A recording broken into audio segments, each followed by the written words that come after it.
Vladimir Putin. U siyosatga kirgan emas, u siyosatning o'ziga aylangan. Sovuq shahar ko'chalarida ulg'aydi. Bu sovuq uning ko'zlarida qoldi. U maydonda emas, soyada o'sdi. Qichqiriq bilan emas, kuzatish bilan kuch yig'di.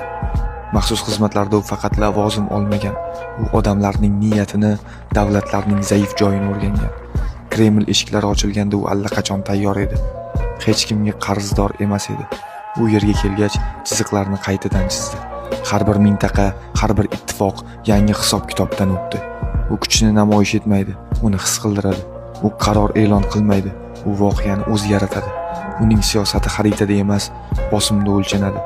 Uning ta'siri qog'ozda emas, reaksiyada seziladi. U ketganda iz qoldirmaydi, chunki u iz qoldirish uchun emas, yo'l o'zgartirish uchun harakat qiladi. Vladimir Putin bu ism emas, bu geometrik kuch, bu strategiya, bu sovuq va aniq hisob.